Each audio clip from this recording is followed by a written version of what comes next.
सूर्य तेजो वारिमृदां यथा विनिमयो यत्र त्रिसर्गो मृषा धाम्ना स्वेन सदा निरस्तकुहकं सत्यं परं धीमहि सच्चिदानन्दरूपाय विश्वोत्पत्त्यादिहेतवे तापत्रय विनाशाय श्रीकृष्णाय वयं नुमः। रामाय रामभद्राय रामचन्द्राय वेदसे रघुनाथाय नाथाय सीताय पतये नमः। कृष्णाय वासुदेवाय हरये परमात्मने प्रणतक्लेशनाशाय गोविन्दाय नमो नमः। यत्र योगेश्वर कृष्णो यत्र पार्थो धनुर्धरः तत्र श्रीविजयैर्भूति ध्रुवानीति मतिर्मम। श्रीकृष्ण गोविंद हरे मुरारी हे नाथ नारायण वासुदेव। श्रीकृष्ण गोविंद हरे मुरारी हे नाथ नारायण वासुदेव। श्रीकृष्ण गोविंद हरे मुरारी हे नाथ नारायण वासुदेव। श्री गणेशाय नमः। अर्थ चतुर्थोध्याय है। ऋषभ देव जी का राज्य शासन। सुखदेव जी कहते हैं, राजन, नाभिनंदन के अंग जन्म से ही भगवान विष्णु के वज्र अंकुश आदि चिन्हों से युक्त थे। समता, शांति, वैराग्य और ऐश्वर्य आदि महाविभूतियों के कारण उनका प्रभाव दिनों दिन बढ़ता जाता था। नाभि का यह देखकर मंत्री आदि प्रकृति वर्ग, प्रजा, ब्राह्मण और देवताओं की यह उत्कट अभिलाषा होने लगी कि ये पृथ्वी का शासन करें। उनके सुंदर और सुडौल शरीर, विपुल कीर्ति, तेज, बल, ऐश्वर्य, यश, पराक्रम और सूरवीरता आदि गुणों के कारण महाराज नाभि ने उनका नाम ऋषभ का अर्थ था श्रेष्ठ रखा। ऋषभ देव जी की जय हो। एक बार भगवान इंद्र ने ईर्ष्यावश उनके राज्य में वर्षा नहीं की। तब योगेश्वर भगवान ऋषभ ने इंद्र की मूर्खता पर हंसते हुए अपनी योग माया के प्रभाव से अपने वर्ष अजनाब खंड में खूब जल बरसाया। अजनाब खंड भारतवर्ष का ही नाम है। महाराज नाभि अपनी इच्छा के अनुसार श्रेष्ठ पुत्र पाकर अत्यंत आनंदमय हो गए और अपनी ही इच्छा से मनुष्य शरीर धारण करने वाले पुराण पुरुष श्री हरि का सप्रेम लालन करते हुए उन्होंने उन्हीं के लीला विलास से मुग्ध होकर वत्स, तात ऐसा गदगद वाणी से कहते हुए बड़ा सुख मानने लगे पुत्र के अनुराग से। जब उन्होंने देखा कि मंत्रिमंडल, नागरिक और राष्ट्र की जनता ऋषभ देव से बहुत प्रेम करती है, तब उन्होंने उन्हें धर्म मर्यादा की रक्षा के लिए राज्याभिषिक्त करके ब्राह्मणों की देख रेख में छोड़ दिया। आप अपनी पत्नी मरुदेवी के सहित बद्रिकाश्रम को चले गए नाभि तो, और वहाँ अहिंसा वृत्ति से जिससे किसी को उद्वेग न हो ऐसी कौशलपूर्ण तपस्या और समाधि योग द्वारा भगवान वासुदेव के नर नारायण रूप की आराधना करते हुए समय आने पर उन्हीं के स्वरूप में लीन हो गए।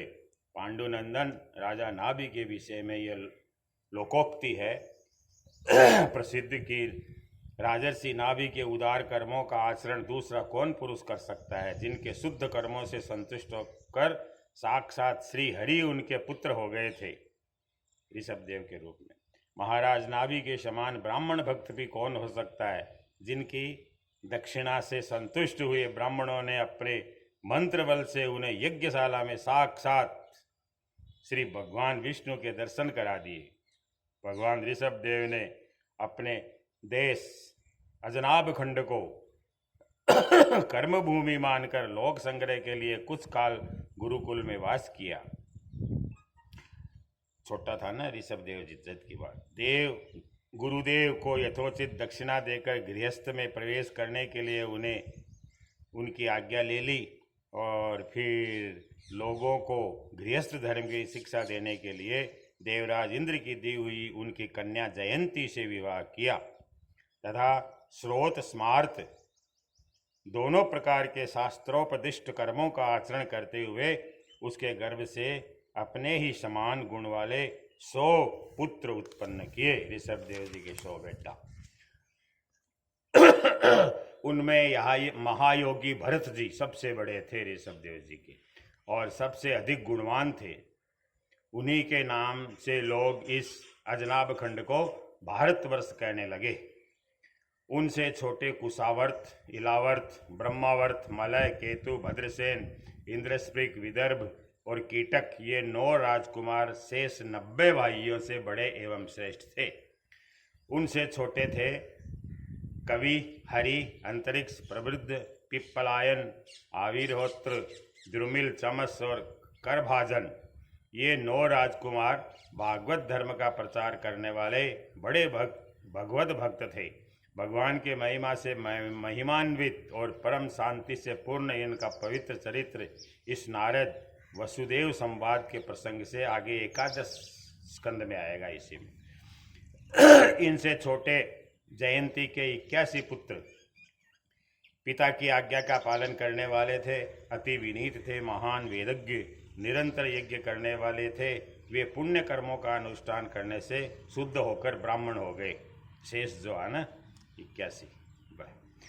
भगवान ऋषभदेव यद्यपि परम स्वतंत्र होने के कारण स्वयं सर्वदा ही सब प्रकार की अनर्थ परंपरा से रहित थे। ऋषभदेव जी केवल आनंद अनुभव स्वरूप और साक्षात ईश्वर ही थे, तो भी अज्ञानियों के समान कर्म करते हुए उन्होंने काल के अनुसार प्राप्त धर्म का आचरण करके उनका तत्व न जानने वाले लोगों को उसकी शिक्षा दी।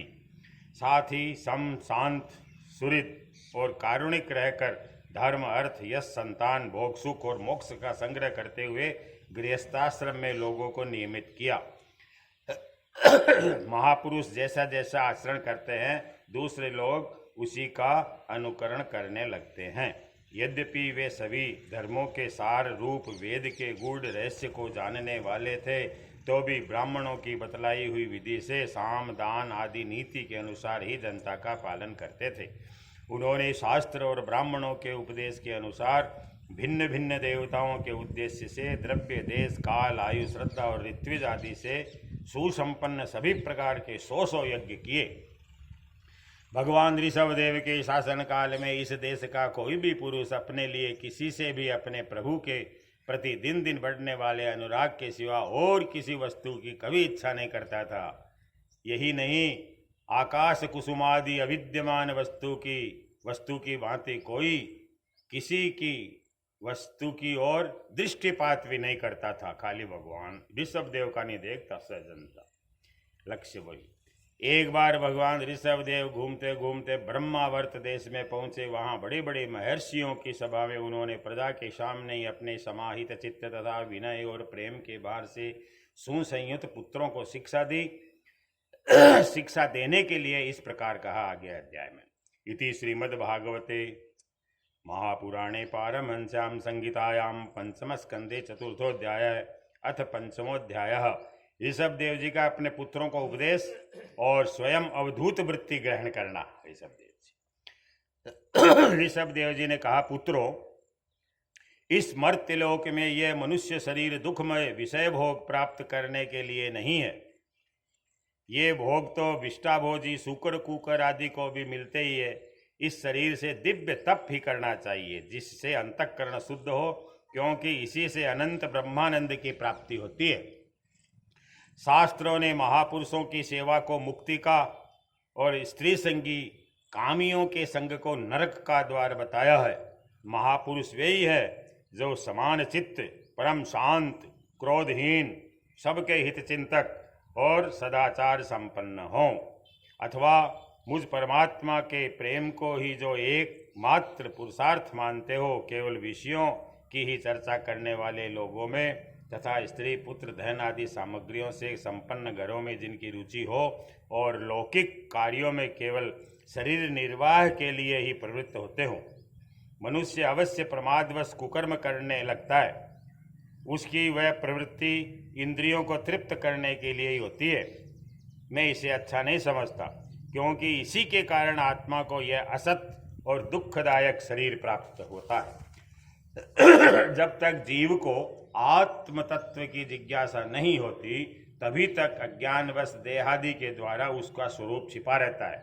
जब तक ये लौकिक वैदिक कर्मों में फंसा रहता है, तब तक मन में कर्म की वासनाएं भी बनी रहती है और इन्हीं से देह बंधन की प्राप्ति भी होती है।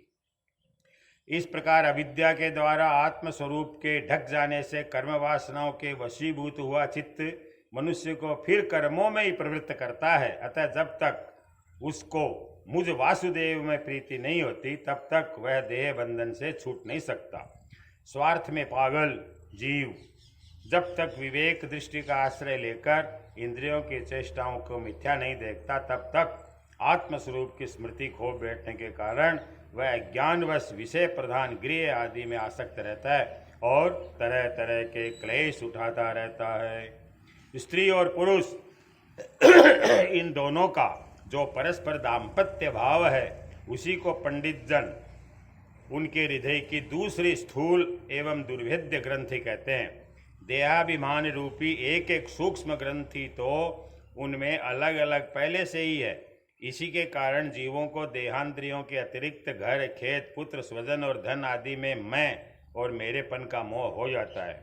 जिस समय कर्म वासनाओं के कारण पड़ी हुई इसकी यह दृढ़ हृदय ग्रंथि ढीली हो जाती है, उसी समय यह दाम्पत्य भाव से निवृत्त हो जाता है और संसार के हेतुभूत अहंकार को त्याग कर सब प्रकार के बंधनों से मुक्त हो परम पद प्राप्त कर लेता है। पुत्रों, संसार सागर से पार होने में कुशल तथा धैर्य, उद्यम एवं सत्व गुण विशिष्ट पुरुष को चाहिए कि सबके आत्मा और गुरु स्वरूप मुझ भगवान में भक्ति भाव रखने से, मेरे परायण रहने से, तृष्णा के त्याग से, सुख दुख आदि द्वंद्वों के सहने से जीवों को सभी योनियों में दुख ही उठाना पड़ता है।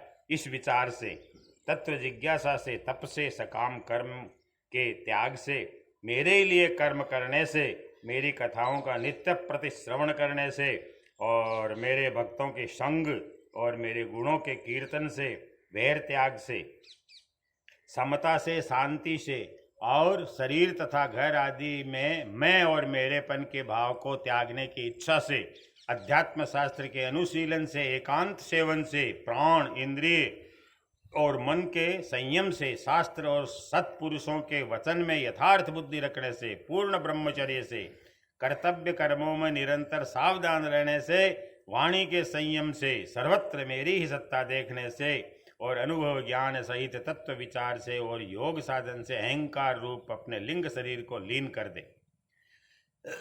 मनुष्य को चाहिए कि वह सावधान रहकर अविद्या से प्राप्त इन हृदय ग्रंथि रूप बंधन को शास्त्रोक्त रीति से इन साधनों के द्वारा भली भांति काट डाले, क्योंकि यही कर्म संस्कारों के रहने का स्थान है। तदनंतर साधन का भी परित्याग कर दे। जिसको मेरे लोक की इच्छा हो अथवा जो मेरे अनुग्रह की प्राप्ति को ही परम पुरुषार्थ मानता हो, वह राजा हो तो अपनी अबोध प्रजा को, गुरु अपने शिष्यों को, पिता अपने पुत्रों को ऐसी शिक्षा दे। अज्ञान के कारण यदि वे उस शिक्षा के अनुसार न चलकर कर्म को ही परम पुरुषार्थ मानते रहें, तो भी उन पर क्रोध न करके उन्हें समझा बुझाकर कर्म में प्रवृत्त न होने दे। उन्हें विषयासक्ति युक्त काम्य कर्मों में लगाना तो ऐसा ही है जैसे किसी अंधे मनुष्य को जानबूझकर गड्ढे में ढकेल देना। इससे भला किस पुरुषार्थ की सिद्धि हो सकती है? अपना सच्चा कल्याण किस बात में है, इसको लोग नहीं जानते। इसी से वे तरह तरह की भोग कामनाओं में फंसकर तुच्छ क्षणिक सुख के लिए आपस में वैर ठान लेते हैं और निरंतर विषय भोगों के लिए ही प्रयत्न करते रहते हैं। वे मूर्ख इस बात पर कुछ भी विचार नहीं करते कि इस वैर विरोध के कारण नरक आदि अनंत घोर दुखों की प्राप्ति होगी। गड्ढे में गिरने के लिए उल्टे रास्ते से जाते हुए मनुष्य को जैसे आंख वाला पुरुष उधर नहीं जाने देता, वैसे ही अज्ञानी मनुष्य को अविद्या में फंसकर दुखों की ओर जाते देखकर कौन ऐसा दयालु और ज्ञानी पुरुष होगा जो जानबूझकर भी उसे उसी राह पर जाने दे या जाने के लिए प्रेरणा दे।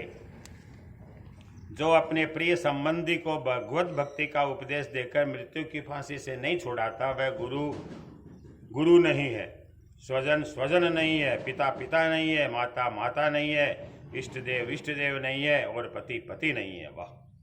गुरुर्न स्यात् स्वजनो न स्यात्, पिता न स्यात्, जननी न स्यात्, देवन्न तत्स्यान्न पतिश्च स्यात्, न मोचेद्य समुपेत्य मृत्युम। मृत्यु से नहीं छुड़ा। मेरे इस अवतार शरीर का रहस्य साधारण जनों के लिए बुद्धिगम्य नहीं है। शुद्ध सत्व ही मेरा हृदय है और भगवान के रूप में ही है और उसी में धर्म की स्थिति है। मैंने धर्म को अपने से बहुत दूर पीछे की ओर ढकेल दिया है। इसी से सत्पुरुष मुझे ऋषभ कहते हैं। तुम सब मेरे उस शुद्ध सत्वमय हृदय से उत्पन्न हुए हो, इसलिए मत्सर छोड़कर अपने बड़े भाई भरत की सेवा करो। उसकी सेवा करना मेरी ही सेवा करना है और यही तुम्हारा प्रजापालन भी है। अन्य सब भूतों की अपेक्षा वृक्ष अत्यंत श्रेष्ठ है, उनसे चलने वाले जीव श्रेष्ठ है और उनमें भी कीटादि की अपेक्षा ज्ञान युक्त पशु आदि श्रेष्ठ है। पशुओं से मनुष्य, मनुष्यों से प्रमथगण और प्रमथों से गंधर्व, गंधर्वों से सिद्ध और सिद्धों से देवताओं के अनुयायी किन्नर आदि श्रेष्ठ है। उनसे असुर, असुरों से देवता और देवताओं से भी इंद्र श्रेष्ठ है। इंद्र से भी ब्रह्मा जी के पुत्र दृक्ष आदि प्रजापति श्रेष्ठ है। ब्रह्मा जी के पुत्रों में रुद्र सबसे श्रेष्ठ है। वे ब्रह्मा जी से उत्पन्न हुए हैं, इसलिए ब्रह्मा जी उनसे श्रेष्ठ है। वे भी मुझसे उत्पन्न है और मेरी उपासना करते हैं, इसलिए मैं उनसे भी श्रेष्ठ हूँ। परंतु ब्राह्मण मुझसे भी श्रेष्ठ है क्योंकि मैं उन्हें पूज्य मानता हूँ। सभा में उपस्थित ब्राह्मणों को लक्ष्य करके कहा उन्होंने कि विप्रगण, दूसरे किसी भी प्राणी को मैं ब्राह्मणों के समान भी नहीं समझता, फिर उनसे अधिक तो मान ही कैसे सकता हूँ। लोग श्रद्धा पूर्वक ब्राह्मणों के मुख में जो अन्न आदि आहुति डालते हैं उसे मैं जैसी प्रसन्नता से ग्रहण करता हूँ, वैसे अग्निहोत्र में होम की हुई सामग्री को भी स्वीकार नहीं करता। जिन्होंने इस लोक में अध्ययन आदि के द्वारा मेरी वेद रूपा अति सुंदर और पुरातन मूर्ति को धारण कर रखा है तथा जो परम पवित्र सत्वगुण समदम, सत्य, दया, तप, तितिक्षा और ज्ञान आदि 8 गुणों से संपन्न है, उन ब्राह्मणों से बढ़कर और कौन हो सकता है। मैं ब्रह्मादि से भी श्रेष्ठ और अनंत हूँ तथा स्वर्ग मोक्ष आदि देने की सामर्थ्य रखता हूँ, किंतु मेरे अकिंचन भक्त ऐसे निष्प्रिय होते हैं कि वे मुझसे भी कुछ भी नहीं चाहते। फिर राज्य आदि अन्य वस्तुओं की तो इच्छा ही कैसे कर सकते हैं। पुत्रों, तुम संपूर्ण चराचर भूतों को मेरा ही शरीर समझकर शुद्ध बुद्धि से पद पद पर उनकी सेवा करो, यही मेरी सच्ची पूजा है। मन, वचन, दृष्टि और अन्य इंद्रियों की चेष्टाओं का साक्षात फल मेरा इस प्रकार का पूजन ही है। इसके बिना मनुष्य अपने को महामोहमय कालपाश से छुड़ा नहीं सकता। इसके बिना श्री सुखदेव जी कहते हैं, राजन, ऋषभ देव जी के पुत्र यद्यपि स्वयं ही सब प्रकार सुशिक्षित थे तो भी लोगों को शिक्षा देने के उद्देश्य से प्रभावशाली एवं परम सुहृद भगवान ऋषभ ने उन्हें इस प्रकार उपदेश दिया। सुखदेव जी कह ऋषभ देव जी के 100 पुत्रों में भरत सबसे श्रेष्ठ थे। वे भगवान के परम भक्त और भगवत भक्तों के परायण थे। ऋषभ देव जी ने पृथ्वी का पालन करने के लिए उन्हें राजगद्दी पर बैठा दिया और स्वयं उपशमशील, निवृत्ति परायण महामुनियों की भक्ति, ज्ञान, वैराग्य रूप परमहंस उचित धर्मों की शिक्षा देने के लिए बिल्कुल विरक्त हो गए। ऋषभ देव जी केवल शरीर मात्र परिग्रह रखा और सब कुछ घर पर रहते ही छोड़ दिया। अब वे वस्त्रों का भी त्याग करके सर्वथा दिगंबर हो गए। उस समय उनके बाल बिखरे हुए थे, उन्मत्त का सा वेश था। इस स्थिति में वे आहवनीय अग्निहोत्र की अग्नियों को अपने में ही लीन करके सन्यासी हो गए और ब्रह्मावर्त देश से बाहर निकल गए। वे सर्वथा मौन हो गए। ऋषभ देव जी अवधूत अवस्था में कोई बात करना चाहता तो बोलते नहीं थे। जड़, अंधे, बहरे, गूंगे, पिशाच और पागलों की सी चेष्टा करते हुए वे अवधूत बने जहां तहां विचरने लगे। कभी नगरों कभी गांवों में चले जाते तो कभी खानों किसानों की बस्तियों बगीचों पहाड़ी गांवों सेना की छावनियों गौशालाओं अहीरों की बस्तियों और यात्रियों के टिकने के स्थान में रहते। कभी पहाड़ों जंगलों आश्रम आदि में विचरते तो किसी भी रास्ते से निकलते तो जिस प्रकार वन में विचरने वाले हाथी को मक्खियां सताती है उसी प्रकार मूर्ख और दुष्ट लोग उनके पीछे हो जाते और उन्हें तंग करते। कोई धमकी देते, कोई मारते, कोई पेशाब कर देते, कोई थूक देते, कोई ढेला मारते, कोई विष्टा धूल फेंकते, कोई अधोवायु छोड़ते और कोई खोटी खरी सुनाकर उनका तिरस्कार करते। किंतु वे इन सब बातों पर जरा भी ध्यान नहीं देते। इसका कारण यह था कि भ्रम से सत्य कहे जाने वाले इस मिथ्या शरीर में उनकी अहमता ममता तनिक भी नहीं थी। मारो तो मारो, ठीक है, मारो या और मारो। वे कार्य कारण रूप संपूर्ण प्रपंच के साक्षी होकर अपने परमात्म स्वरूप में स्थित थे, इसलिए अखंड चित्त वृत्ति से अकेले ही पृथ्वी पर विचरते रहते थे। यद्यपि उनके हाथ पैर छाती लंबी लंबी बाहें कंधे गले मुख आदि अंगों की बनावट बड़ी सुकुमार थी, उनका स्वभाव से सुंदर मुख स्वाभाविक मधुर मुस्कान से और भी मनोहर जान पड़ता था। नेत्र नवीन कमल दल के समान बड़े सुहावने विशाल एवं कुछ लाली लये हुए थे। उनकी पुतलियां शीतल एवं संताप हारिणी थी।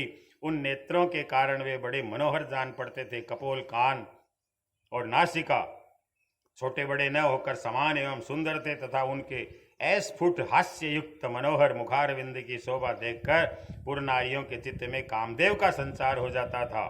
तथापि उनके मुख के आगे जो भूरे रंग की लंबी लंबी घुंघराली लटें लटकती रहती थी, उनके महान बहार और अवधूतों के समान धूली दूसरी देह के कारण वे ग्रहग्रस्त मनुष्य के समान जान पड़ते थे।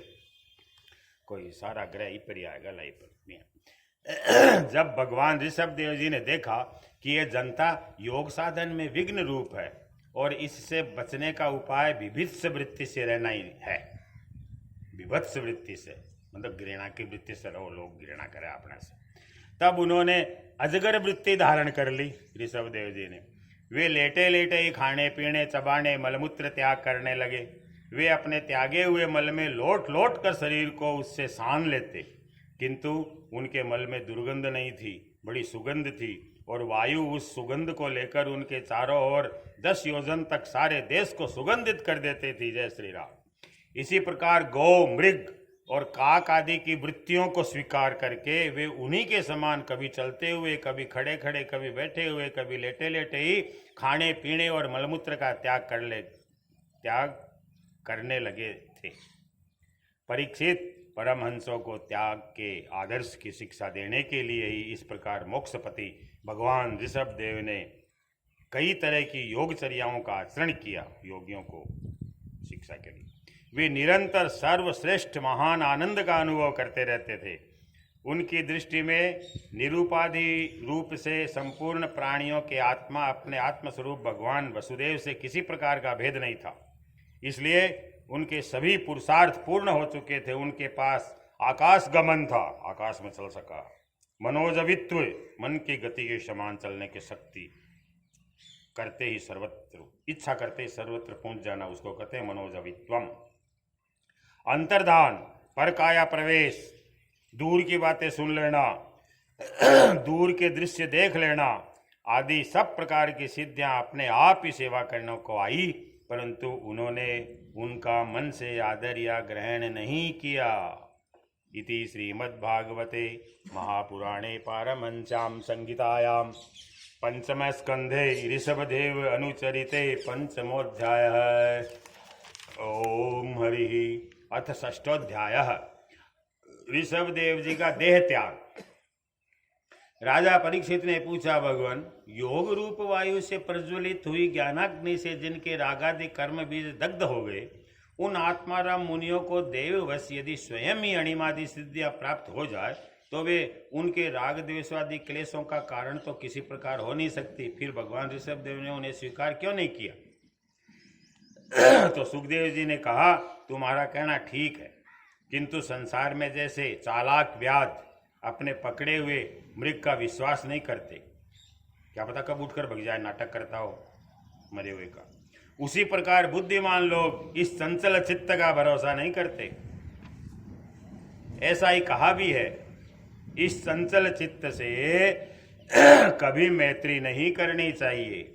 इसमें विश्वास करने से ही मोहिनी रूप में फंसकर महादेव जी का चिरकाल का संचित तप क्षीण हो गया था। परीक्षित, जैसे व्यभिचारिणी स्त्री जार पुरुष को मौका देखकर उसके द्वारा अपने में विश्वास रखने वाले पति का ही वध करा देती है, उसी प्रकार जो योगी मन पर विश्वास करते हैं उनका मन काम और उसके साथ ही क्रोध आदि शत्रुओं को आक्रमण करने का अवसर देकर उन्हें नष्ट भ्रष्ट कर देता है। काम, क्रोध, पद, मद, लोभ, मोह, भय आदि शत्रुओं का तथा कर्म बंधन का मूल तो ये मन ही है।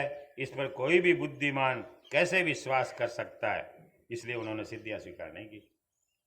इसी से भगवान ऋषभ देव ने यद्यपि इंद्रादि सभी लोकपालों के भूषण स्वरूप थे वो, तो भी वे जड़ पुरुषों की भांति अवधूतों के विविध वेश, भाषा, आचरण से अपने ईश्वरीय प्रभाव को छिपाए रहते थे। अंत में उन्होंने योगियों को देह त्याग की विधि सिखाने के लिए अपना शरीर छोड़ना चाहा।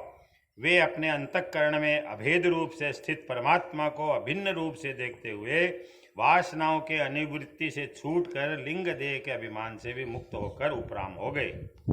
इस प्रकार लिंग देह के अभिमान से मुक्त भगवान ऋषभ देव जी का शरीर योग माया की वासना से केवल अभिमान आभास के आश्रय ही इस पृथ्वी पर विचरता रहा।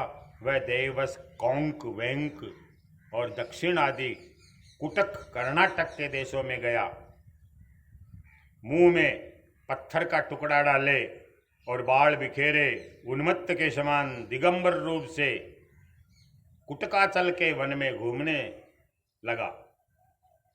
इसी समय झंझावात से झंझकोरे झकझोरे, इसी समय झंझावात मतलब तूफान, आंधी चारों में छूट कर आ गई। इसी प्रकार झंझावात से झकझोरे हुए बांसों के घर्षण से प्रबल दावाग्नि धधक उठी और उसने सारे वन को अपने लाल लपटों में लेकर वृषभ देव जी के सहित भस्म कर दिया। बोलिए वृषभ देव महाराज की जय। होगा अग्निमय लीन।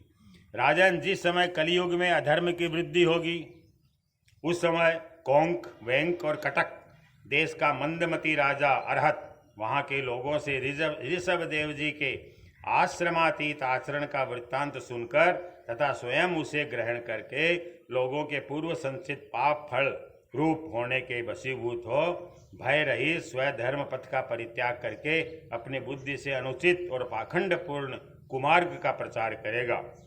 अवधूत पढ़े की वास्तविकता नहीं जान पाएंगे। उससे कलयुग में देव माया से मोहित अनेकों अधम मनुष्य अपने शास्त्र विहित सोच और आचार को छोड़ बैठेंगे। अधर्म बहुल कलयुग के प्रभाव से बुद्धिहीन हो जाने के कारण वे स्नान न करना, आचमन न करना, अशुद्ध रहना, केश नुचवाना आदि ईश्वर का तिरस्कार करने वाले पाखंड धर्मों को मनमाने ढंग से स्वीकार करेंगे और प्रायः वेद, ब्राह्मण एवं भगवान यज्ञ पुरुष की निंदा करने लगेंगे। वे अपनी इस नवीन अवैदिक स्वेच्छाकृत वृत्ति में अंध परंपरा से विश्वास करके मतवाले रहने के कारण स्वयं ही घोर नरक में गिरेंगे। भगवान का यह अवतार रजोगुण से भरे हुए लोगों को मोक्ष मार्ग की शिक्षा देने के लिए हुआ है। इसके गुणों का वर्णन करते हुए लोग इन वाक्यों को कहा करते हैं। इसके गुणों का वर्णन करते हुए लोग इन वाक्यों को कहा करते हैं कि अहो, 7 समुद्र वाली पृथ्वी के समस्त द्वीप और वर्षों में यह भारतवर्ष बड़ी ही पुण्य भूमि है, क्योंकि यहाँ के लोग श्री हरि के मंगलमय अवतार चरित्रों का गान करते हैं। अहो महाराज, प्रियव्रत का वंश बड़ा ही उज्ज्वल, उत्तान पाद का तो पहले हो गया, प्रियव्रत का उज्ज्वल एवं सुयशपूर्ण है, जिसमें पुराण पुरुष आदि नारायण ने ऋषभ अवतार लेकर मोक्ष की प्राप्ति कराने वाले पारमहंस धर्म का आचरण किया, ऐसा कहते हैं लोग। अहो, इन जन्म रहित भगवान ऋषभ देव के मार्ग पर कोई दूसरा योगी मन से भी कैसे चल सकता है, क्योंकि योगी लोग जिन योग सिद्धियों के लिए लालायित होकर निरंतर प्रयत्न करते रहते हैं उन्हें इन्होंने अपने आप प्राप्त होने पर भी असत समझकर त्याग दिया। राजन, इस प्रकार संपूर्ण वेद, लोक, देवता, ब्राह्मण और गौओं के परम गुरु भगवान ऋषभ देव का यह विशुद्ध चरित्र मैंने तुम्हें सुनाया। ये मनुष्य के समस्त पापों को हरने वाला है। जो मनुष्य इस परम मंगलमय पवित्र चरित्र को एकाग्र चित्त से श्रद्धा पूर्वक निरंतर सुनते या सुनाते हैं, उन दोनों की ही भगवान वासुदेव में अनन्य भक्ति हो जाती है। तरह तरह के पापों से पूर्ण सांसारिक तपों से अत्यंत तपे हुए अपने अंतःकरण को पंडित जन इस भक्ति सरिता में नित्य निरंतर नहलाते रहते हैं। इससे उन्हें जो परम शांति मिलती है वह इतनी आनंदमय होती है कि फिर वे लोग उसके सामने अपने ही आप प्राप्त हुए मोक्ष रूप परम पुरुषार्थ का भी आदर नहीं करते। भगवान के निज जन हो जाने से ही उनके समस्त पुरुषार्थ सिद्ध हो जाते हैं। राजन, भगवान श्री कृष्ण स्वयं पांडव लोगों के और यदुवंशियों के रक्षक, गुरु, इष्टदेव, सुहृद और कुलपति थे। यहाँ तक कि वे कभी आज्ञाकारी सेवक भी बन जाते थे। इसी प्रकार भगवान दूसरे भक्तों के भी अनेकों कार्य कर सकते हैं और उन्हें मुक्ति भी दे देते हैं, परंतु मुक्ति से भी बढ़कर जो भक्ति योग है उसे सहज में नहीं देते। मुक्तिम ददाति करहिचित स्मैन भक्ति योगम, मुक्तिम ददाति करहिचित तत् भक्ति योग को बहुत मुश्किल से कोई मांगे ही को नहीं कोई। निरंतर विषय भोगों की अभिलाषा करने वाले अपने वास्तविक श्रेय से चिरकाल तक बेसुध हुए लोगों को, जिन्होंने करुणावश निर्भय आत्मलोक का उपदेश दिया और स्वयं निरंतर अनुभव होने वाले आत्मस्वरूप की प्राप्ति से सब प्रकार की तृष्णा से मुक्त थे, उन भगवान ऋषभदेव को नमस्कार। इति श्रीमद्भागवते महापुराणे पारमहंस्यां संहितायां पंचमस्कंदे ऋषभदेव अनुचरिते षष्ठोऽध्यायः। अथ सप्तमोऽध्याय भरत चरित्र। ऋषभदेव जी का पुत्र भरत, जिसके नाम से भारतवर्ष पड़ा हो। श्री सुखदेव जी कहते हैं, राजन, महाराज भरत बड़े ही भगवत भक्त थे। भगवान ऋषभदेव ने अपने संकल्प मात्र से उन्हें पृथ्वी की रक्षा करने के लिए नियुक्त कर दिया। भरत को उनकी आज्ञा में स्थित रहकर विश्वरूप की कन्या पंचजनी से विवाह किया। आज्ञा में स्थित रहकर जिस प्रकार तामस अहंकार से शब्दादि 5 भूत तन्मात्र उत्पन्न होते हैं, उसी प्रकार पंचजनी के गर्भ से उनके सुमति, राष्ट्रभृत, सुदर्शन, आवरण और धूम्रकेतु नामक 5 पुत्र हुए, जो सर्वथा उन्हीं के समान थे। इस वर्ष को, जिसका नाम पहले अजनाब वर्ष था, आज भरत के समय से ही भारतवर्ष कहते हैं। महाराज भरत बहुज्ञ थे, बहुत बातों का जानकार थे। वे अपने अपने कर्मों में लगी हुई प्रजा का अपने बाप दादों के समान स्वधर्म में स्थित रहते हुए अत्यंत वात्सल्य भाव से पालन करने लगे। उन्होंने होता, अध्वर्यु, उद्गाता और ब्रह्मा, इन 4 ऋत्विजों द्वारा कराए जाने वाले प्रकृति और विकृति दोनों प्रकार के अग्निहोत्र, 10 दर्श, पूर्णमास, चातुर्मास्य, पशु, सोम आदि छोटे बड़े क्रतुओं यज्ञों से यथा समय श्रद्धा पूर्वक यज्ञ और क्रतु रूप श्री भगवान का यजन किया। इस प्रकार अंग और क्रियाओं के सहित भिन्न भिन्न यज्ञों के अनुष्ठान के समय जब अधर्वयुगण आहुति देने के लिए हवि हाथ में लेते, तो यजमान भरत उस यज्ञ कर्म से होने वाले पुण्य कर्म फल को यज्ञ पुरुष भगवान वासुदेव को अर्पण कर देते। वस्तुतः वे परम ब्रह्म ही इंद्रादि समस्त देवताओं के प्रकाशक हैं, मंत्रों के वास्तविक प्रतिपाद्य तथा उन देवताओं के भी नियामक होने से मुख्य कर्ता एवं प्रधान देव है। इस प्रकार अपनी भगवत अर्पण बुद्धि रूप कुशलता से हृदय के राग, द्वेष आदि मलों का मार्जन करते हुए वे सूर्यादि सभी यज्ञ भोक्ता देवताओं का भगवान के नेत्र आदि अवयवों के रूप में चिंतन करते थे। इस तरह कर्म की शुद्धि से उनका अंतःकरण शुद्ध हो गया। तब उन्हें अंतर्यामी रूप से विराजमान हृदय आकाश में ही अभिव्यक्त होने वाले ब्रह्म स्वरूप एवं महापुरुषों के लक्षणों से उपलक्षित भगवान वासुदेव में जो श्रीवत्स, कौस्तुभ, वनमाला, चक्र, शंख, गदा आदि से सुशोभित तथा नारद आदि निज जनों के हृदय में चित्र के समान निश्चल भाव से स्थिर रहते हैं। दिन दिन वेग पूर्वक बढ़ने वाली उत्कृष्ट भक्ति प्राप्त हुई। इस प्रकार 1 करोड़ वर्ष निकल जाने पर उन्होंने राज्य भोग का प्रारब्ध क्षीण हुआ जानकर अपनी भोगी हुई परंपरागत संपत्ति को यथा योग्य पुत्रों में बांट दिया। फिर अपने सर्व संपत्ति संपन्न राजमहल से निकलकर वे पुलह आश्रम हरिहर क्षेत्र में चले गए। इस पुलह आश्रम में रहने वाले भक्तों पर भगवान का बड़ा ही वात्सल्य है। वे आज भी उनसे उनके इष्ट रूप में मिलते रहते हैं। कहते हैं पुलह आश्रम हरिहर क्षेत्र है, कोई तीर्थ है यहाँ हिंदुस्तान। वहाँ चक्र नदी गंडकी का पौराणिक नाम है चक्र नदी, वर्तमान में चालू नाम है गंडकी। वहाँ चक्र नदी गंडकी नाम की प्रसिद्ध सरिता चक्राकार सालग्राम शिलाओं से, जिनके ऊपर नीचे दोनों ओर नाभि के समान चित्र है, सालग्राम शिलाओं सब ओर से ऋषियों के आश्रमों को पवित्र करती रहती है। उस पुलह आश्रम के उपवन में एकांत स्थान में अकेले ही रहकर वे अनेक प्रकार के पत्र, पुष्प, तुलसी दल, जल और कंदमूल फलादि उपहारों से भगवान की आराधना करने लगे। इससे उनका अंतःकरण समस्त विषयाभिलाषाओं से निवृत्त होकर शांत हो गया और उन्हें परम आनंद प्राप्त हुआ। इस प्रकार जब वे नियम पूर्वक भगवान की परिचर्या करने लगे तब उससे प्रेम का वेग बढ़ता गया, जिससे उनका हृदय द्रवीभूत होकर शांत हो गया। आनंद के बल वेग से शरीर में रोमांच होने लगा। तब उत्कंठा के कारण नेत्रों में प्रेम के आंसू उमड़ आए, जिससे उनकी दृष्टि रुक गई। अंत में जब अपने प्रियतम के अरुण चरणार बिंदों के ध्यान से भक्ति योग का आविर्भाव हुआ, तब परमानंद से सरोवर, हृदय रूप गंभीर सरोवर में बुद्धि के डूब जाने से उन्हें नियम पूर्वक की जाने वाली भगवत पूजा का भी स्मरण न रहा।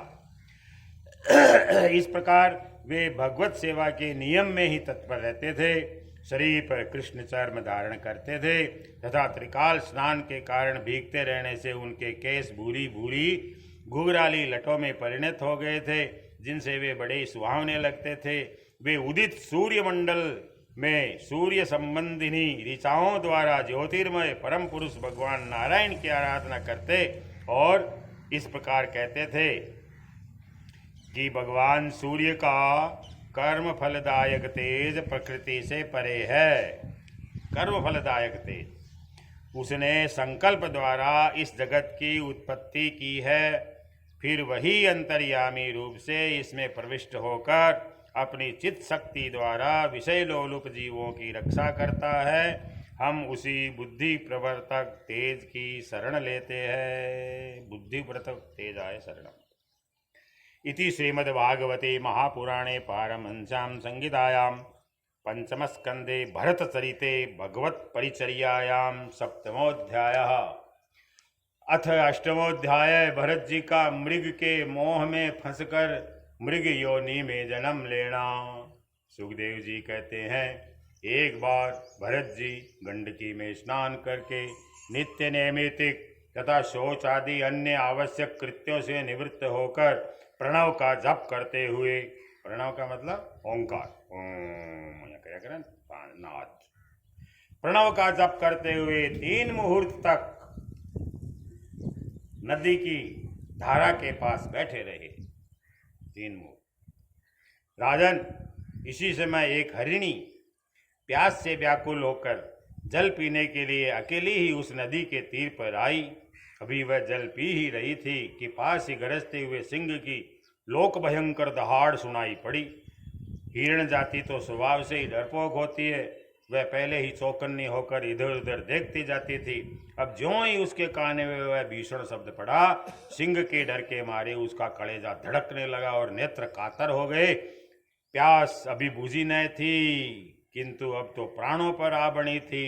इसलिए उसने भयवश एकाकी नदी पार करने के लिए छलांग मारी। उसके पेट में गर्भ था, अतः उछलते समय अत्यंत भय के कारण उसका गर्भ अपने स्थान से हटकर योनि द्वार से निकलकर नदी के प्रवाह में गिर गया।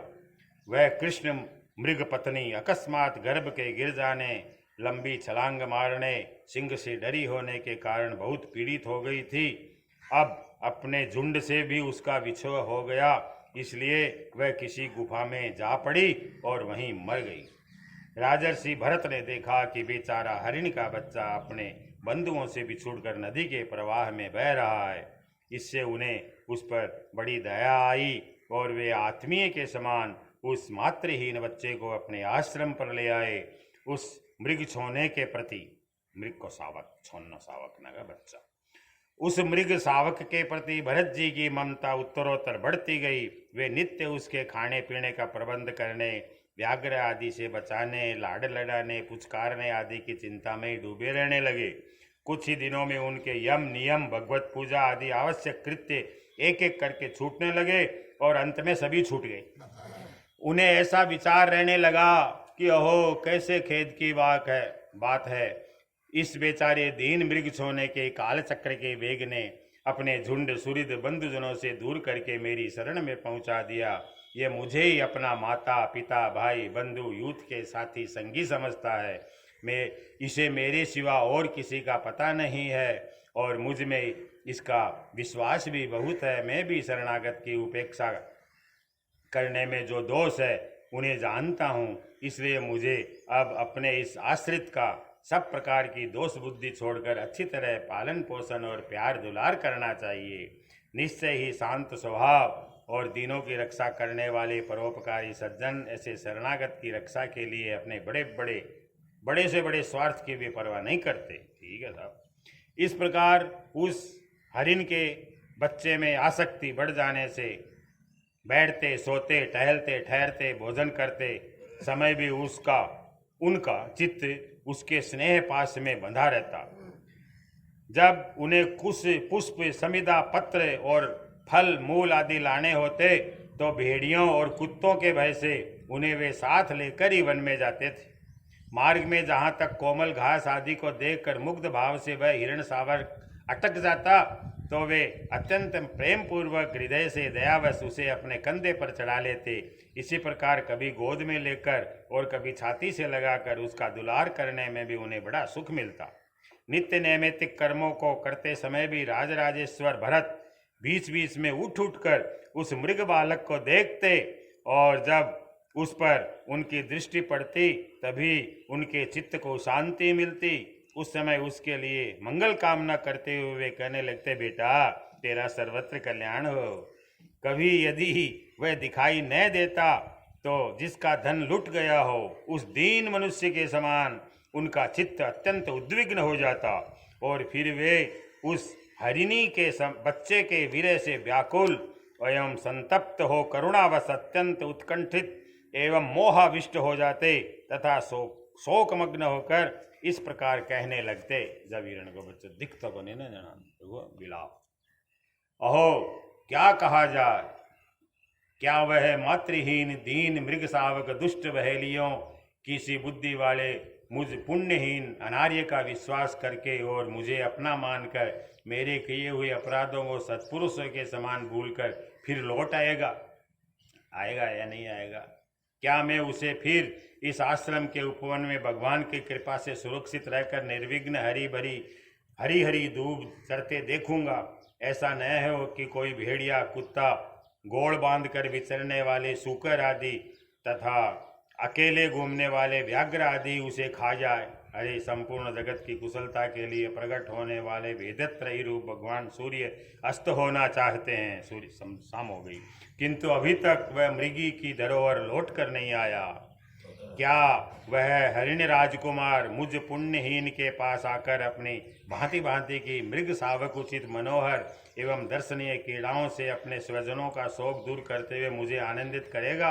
अहो, जब कभी मैं प्रणय कोप से खेल में झूठ मूठ समाधि के बहाने आंखें मूंद कर बैठ जाता तब वह चकित चित्त से मेरे पास आकर जलबिंदु के समान कोमल और नन्हे नन्हे सींगों की नोक से किस प्रकार मेरे अंगों को खुजलाने लगता था।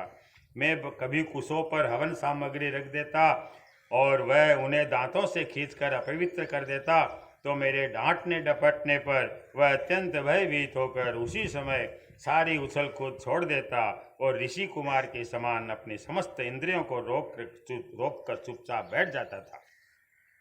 फिर पृथ्वी पर उस शावक के खुर के चिन्ह देखकर कहने लगते, अहो, इस तपस्विनी धरती ने ऐसा कौन सा तप किया है जो उस अविनीत कृष्ण सार किशोर के छोटे छोटे सुंदर सुखकारी और सुकोमल खुर वाले चरणों के चिन्हों से मुझे, जो मैं अपना मृगधन लूट जाने से अत्यंत व्याकुल और दीन हो रहा हूँ, उस द्रव्य की प्राप्ति का मार्ग दिखा रही है। खोज देखता जना करता है, कट गए। और स्वयं अपने शरीर को ही सर्वत्र उन पद चिन्हों से विभूषित करके स्वर्ग और अपवर्ग के इच्छुक द्विजों के लिए यज्ञ स्थल बन रही है। चंद्रमा में मृग का सा चिन्ह देख करके उसे अपना ही मृग मानकर कहने लगते, भरत जी, कि अहो, जिसकी माता सिंह के भय से मर गई थी, आज वही मृग शिशु अपने आश्रम से बिछुड़ गया। अतः उसे अनाथ देखकर क्या ये दीनवत्सल भगवान नक्षत्रनाथ दयावश उसकी रक्षा कर रहे हैं। फिर उसकी शीतल किरणों से आह्लादित होकर कहने लगते, अथवा अपने पुत्रों के वियोग रूप दावानल की विषम ज्वाला से हृदय कमल दग्ध हो जाने के कारण मैंने एक मृग बालक का सहारा लिया था। अब उसके चले जाने से फिर मेरा हृदय जलने लगा है, इसलिए ये अपनी शीतल शांत स्नेहपूर्ण और वदन सलिल रूपा अमृतमयी किरणों से मुझे शांति कर रहे हैं। चंद्रमा राजन, इस प्रकार जिनका पूरा होना सर्वथा संभव था इच्छाओं का, उन विविध मनोरथों से भरत का चित्त व्याकुल रहने लगा। अपने मृग शावक के रूप में प्रतीत होने वाले प्रारब्ध के कारण तपस्वी भरत जी भगवद आराधन रूप कर्म एवं योगानुष्ठान से च्युत हो गए। नहीं तो जिन्होंने मोक्ष मार्ग में साक्षात विघ्न रूप समझकर अपने ही हृदय से उत्पन्न दुष्ट पुत्रादि को भी त्याग दिया था, उन्हीं की अन्य जातीय हरिण शिशु में ऐसी आसक्ति कैसे हो सकती थी। इस प्रकार राजर्षि भरत विघ्नों के वशीभूत होकर योग साधन से भ्रष्ट हो गए और उस मृग छोने के पालन पोषण और लाड प्यार करने में लगे रहकर आत्मस्वरूप को भूल गए। इसी समय जिसका टलना अत्यंत कठिन है, वह प्रबल वेगशाली कराल काल चूहे के बिल में जैसे सर्प घुस आए, उसी प्रकार उनके सिर पर चढ़ आया। उस समय भी वह हिरण शावक उनके पास बैठा पुत्र के समान शोकातुर हो रहा था। कल्पना में वही हो, वे उसे इस स्थिति में देख रहे थे और उनका चित्त उसी में लग रहा था। इस प्रकार की आसक्ति में ही मृग के साथ उनका शरीर भी छूट गया। तदनंतर उन्हें अंतकाल की भावना के अनुसार अन्य साधारण पुरुषों के समान मृग शरीर ही मिला, किंतु उनकी साधना पूरी थी, इससे उनकी पूर्व जन्म की स्मृति नष्ट नहीं हुई थी। यह विशेषता थी।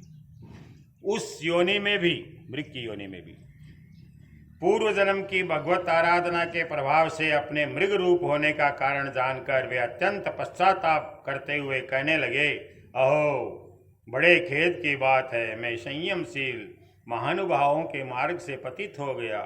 मैंने तो धैर्य पूर्वक सब प्रकार की आसक्ति छोड़कर एकांत और पवित्र वन का आश्रय लिया था। वहां रहकर जिस चित्त को मैंने सर्वभूतात्मा श्री वासुदेव में निरंतर उन्हीं के गुणगान का श्रवण मनन संकीर्तन करके तथा प्रत्येक पल को उन्हीं की आराधना और स्मरण आदि से सफल करके स्थिर भाव से पूर्णतया लगा दिया था, मुझ अज्ञानी का वही मन अकस्मात एक नन्हे से हरिण शिशु के पीछे अपने लक्ष्य से च्युत हो गया। इस प्रकार मृग बने हुए राजर्षि भरत के हृदय में जो वैराग्य भावना जागृत हुई, उसे छिपाए रखकर उन्होंने अपनी माता मृगी को त्याग दिया और अपनी जन्मभूमि कालंजर पर्वत से वे फिर शांत स्वभाव मुनियों के प्रिय उसी सालग्राम तीर्थ में जो भगवान का क्षेत्र है, पुलस्त्य और पुलह ऋषि के आश्रम पर चले आए हिरण के रूप में। वहां रहकर भी वे काल की ही प्रतीक्षा करने लगे। आसक्ति से उन्हें बड़ा भय लगने लगा। बस अकेले ही रहकर वे सूखे पत्ते घास झाड़ियों द्वारा निर्वाह करते और मृग योनि की प्राप्ति कराने वाले प्रारब्ध के क्षय की बाट देखते रहे। और अंत में उन्होंने अपने शरीर का आधा भाग गंडकी के जल में डुबोए रखकर उस मृग शरीर को भी त्याग दिया। इति श्रीमद्भागवते महापुराणे पारमहंस्यां संहितायां पंचमे स्कंदे भरतचरिते अष्टमोऽध्यायः। श्रीकृष्ण गोविंद हरे मुरारी। हे नाथ नारायण वासुदेव श्रीकृष्ण गोविंद हरे मुरारी। हे नाथ नारायण वासुदेव। अथ नवमोध्यायः। भरत जी का ब्राह्मण कुल में जन्म। सुखदेव जी कहते हैं, राजन, आंगिरस गोत्र में समदम तप स्वाध्याय वेदाध्ययन त्याग संतोष तितिक्षा विनय विद्या अनसूया दूसरों में दोष नहीं ढूंढना, अनसूया आत्मज्ञान, आत्मा के कर्तृत्व और भोक्तृत्व का ज्ञान को कहते हैं आत्मज्ञान, एवं आनंद धर्म पालन जनित सुख, अपने कर्तव्य से पालन से जो सुख मिलता है उसको कहते हैं आनंद। सभी गुणों से संपन्न एक श्रेष्ठ ब्राह्मण थे।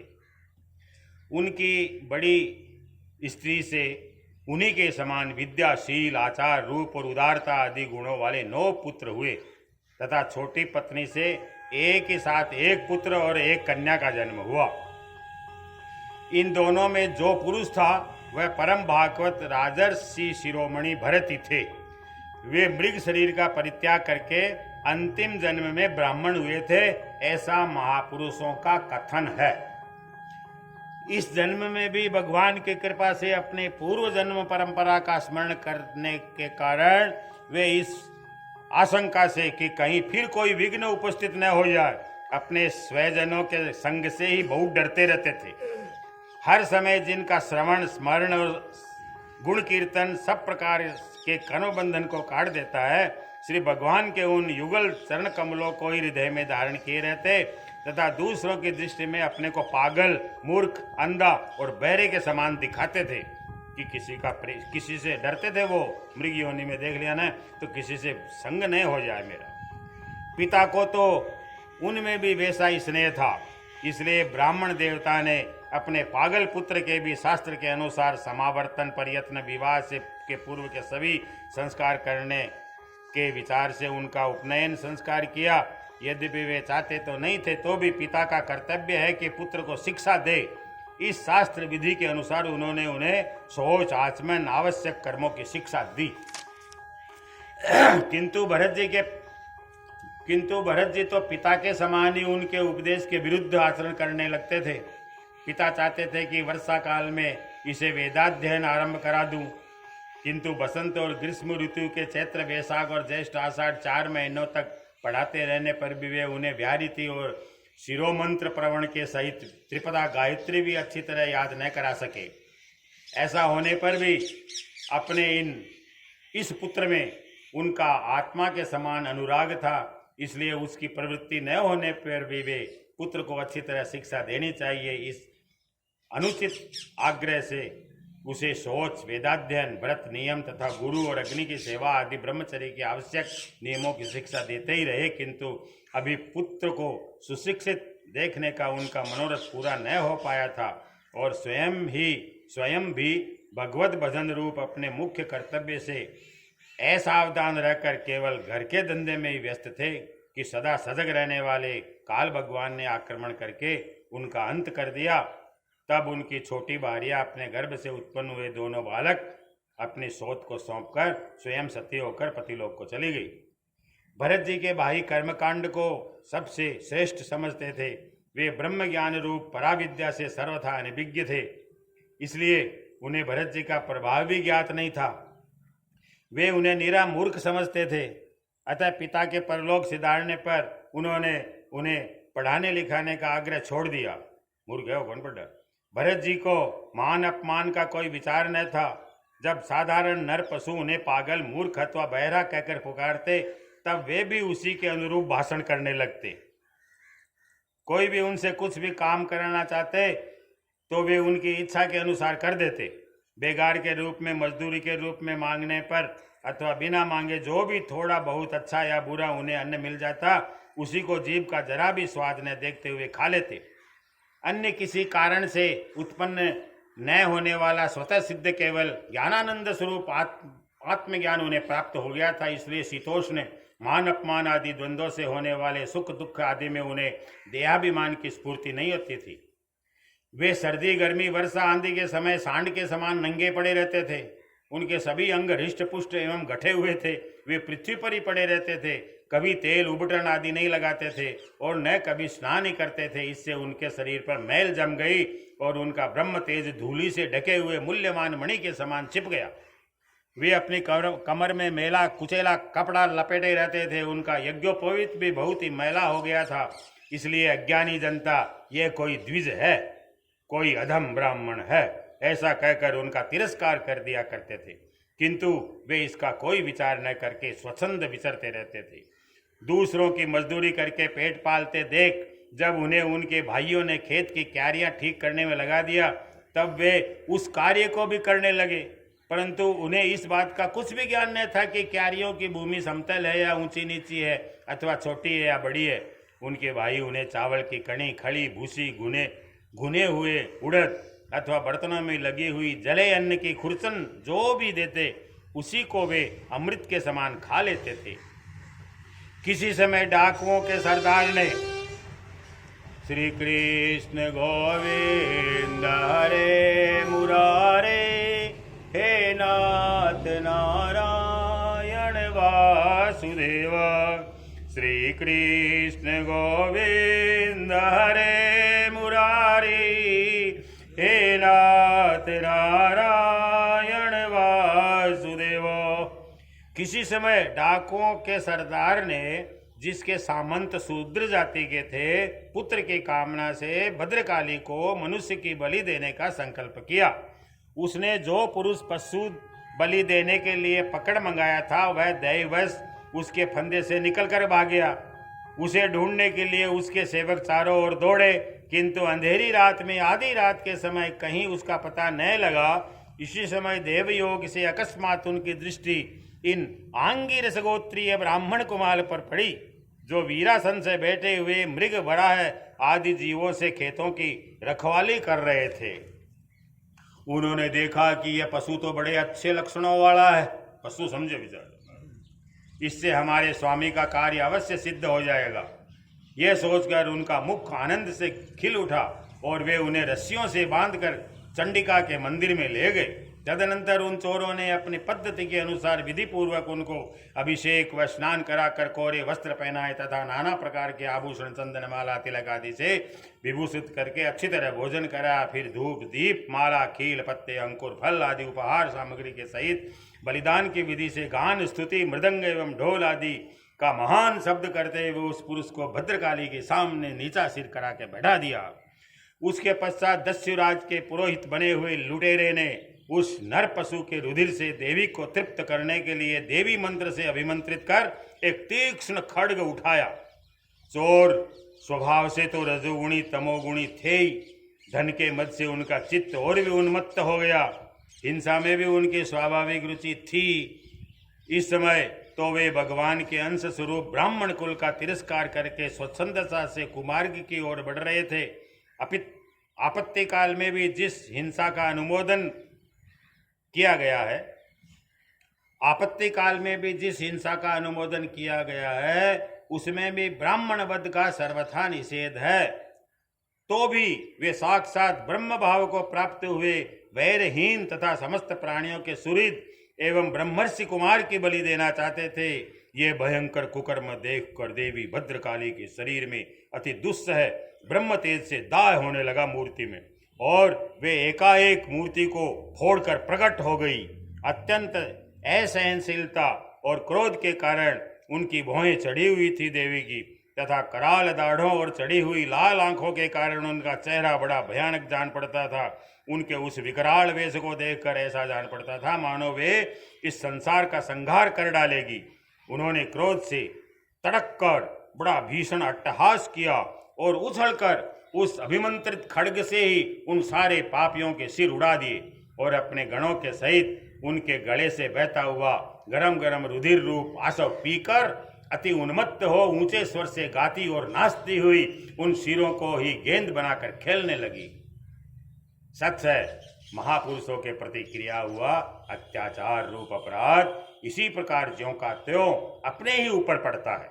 ये शास्त्र की बात है। एवमेव खलु महदाचरितातिक्रम कार्ष्णेन आत्मने फलति।